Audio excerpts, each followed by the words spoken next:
This is Umar Ahmed for IFL TV, proudly sponsored by Everlast. This fever pitch in Manchester was finally happening, Dave. How many times have I talked to you about Calm Brook? Mate, it's so many times. It's just a long-running saga, and it's about to come to an end. The atmosphere today was fantastic. I was just saying, for the last couple of years, we've been behind closed doors and things like that, and it's been shit. Now having crowds back for big fights and big events like this, it's fantastic. You can't beat it. Reminds me of the Froch Groves days. Yeah, definitely. And you know, the beef, the hatred, this has been boiling for years and years and years, and we're about to find out. We saw Kell coming out at 148, just over 148. What did you make of that? Because a lot of people thought, let alone make him 149, he might come in and do the penalty fine and come in overweight. I think the penalty fine, if there is, I think there's an issue about tomorrow. And if that's the case, then I believe he'll probably come in over tomorrow. But he's made the weight. He's been asked to on the scales, and as always, Kell always looks great on the scales. Khan looked fantastic on the scales, but you don't win fights necessarily on the scales. And the story behind is the story that we don't see here. Only the team knows how he's made the weight. Only the team knows how the fighters recover and rehydrate and how the legs feel. Only the fighter's going to know. So it's gonna. We're not going to know until it comes to fight night. And Amir's shape up there? Yeah, it looks great. I think both of them look fantastic. It's just time to fight now. All the talking and everything is done, and I'm excited for when all the teams get out of the ring. And the first bell's about to go, and there's just Kell, Khan, and the referee, and that atmosphere with the fans is going to be unbelievable. That there is what the adrenaline, the nerves, and the fighters' mentalities.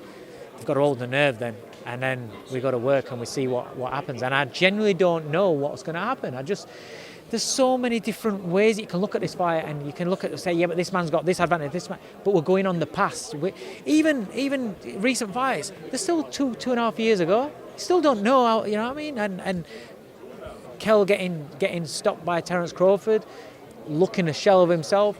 Khan fighting something like Billy Dibb there's no gauge there to see what he's got left in the tank. We just don't know, and that's another part of this fight. What makes it so intriguing and makes it so special. It's not the fight what it once was, and people saying, it should have happened. Yes, it should have happened years ago, but it's not. It didn't happen years ago. This is an entirely different fight. Don't even think about it as the same fight. This is about who's got what left, and enjoy it for what it's at. But whoever wins, don't then say, we told you you'd beat him. Don't say it's the same fight as what it was. It's not. It's a different fight. It's in a different time.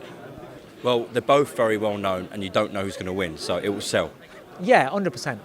We all have an idea, and we all playing guesses and leaning towards one or the other, and that's what we do. And it's just a game. It's just a game amongst fans and media and stuff like that. When you're asking who do you think wins, nobody knows. Just a last question as well. We haven't spoke to you since yesterday, and a lot of the talk was about, Amir's reference about the Poppadom stuff. I knew you were going to say that, yeah. Do you know what? I think it's shit. I think So, I know what real racism is, right? And I grew up with that, and I understand. I see that now, how things are going back. When you talk about, there are certain elements of people that like to be snowflakes, right? And a comment like that, Kell's grown up in a gym that's quite famous for having every single race, creed, colour, religion, everything in there, right? He's grown up with us all, right? I'm half Asian. I trained Kell at one point. I've trained with Kell in the gym. I'm still in touch with him. My kids, his best mate, and I know it's cliche, my best mate, but one of his best mates is in his corner, Amir Khan. It's called Amir Khan, yeah. Do you know what I mean? And there's not a racist bone in his body. When we talk about Poppadom chin, we talk about brittle chin. It's because Poppadom is more brittle than glass. So if you want to insult, he says, I've got a glass chin. But if you really want to talk about chin, you're going to say, he's got Poppadom chin, right? He's not thought about that in that regard. So you're blowing that up. You're trying to find that to turn people against you to use a race card. For me, that dilutes real racism. When you start picking at every little thing as racist, sexist, fucking genderist or whatever it is, right? You're diluting the real issues and the real shit that people go through. And if you're going to be moaning about somebody that's been, having a bit of casual racism or what you call it, then don't speak about sexual preference in a homophobic sort of way, because that's what's the difference? You can't have one way out the other, mocking this and mocking. Listen, on that Team GB squad, and England squad, they were sharing rooms. Everybody was sharing rooms. It's common knowledge that people share rooms. But what you're doing, you're making that as though that's an issue. And I just thought that was wrong. I thought that's out of order. And I thought he let himself down that. Kell said, in an interview since he said, now people are taking offence to that. He realised it was a wrong choice of words. Maybe so, but we're having to tiptoe on all sorts of words these days that you can't say that you could say before. So he said, if in hindsight, maybe you shouldn't have used that word.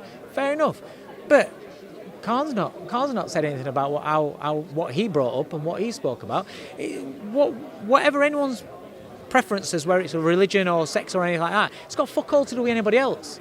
So why are you bringing up shit at a press conference in front of world's media, and it's going to go out there, and then people start asking questions and shit like that? It's bullshit, and I think he's wrong. I think he's a great role model, Amir Khan, for boxing and for people, and for Asian community, for British community, and he's underrated, and he's not given credit that he deserves on a boxing sense, and I think that's shit. But I think he let himself down there, and I wish that hadn't happened, and it's just one of those things. But also you got to temper it with, it's 2 days away from a massive fight, and it's emotions that have been building for years, not just a few weeks, for years. This is genuine, and it's been going for years, and he wants to make Kell suffer. He wants to play with Kell's mind, and you see on Gloves Are Off, he feels he's got upper hand because he did get under Kell's skin, and so maybe it's a bit of that. And like I said, emotions come out. They're only human. The fighters, yes, and people when they sit on there and they say, oh, you shouldn't talk about, you shouldn't mention this. Yeah, but you don't know what's going through fighters' minds at that time. Emotions get involved. They're not robots. So do people make mistakes? Yes, but come out and say, all right, I made a mistake. I shouldn't have said that. That's fair enough. Do you know what I mean? Own it. Yeah, you're right. They're making weight. They hate each other. Things are going to be said.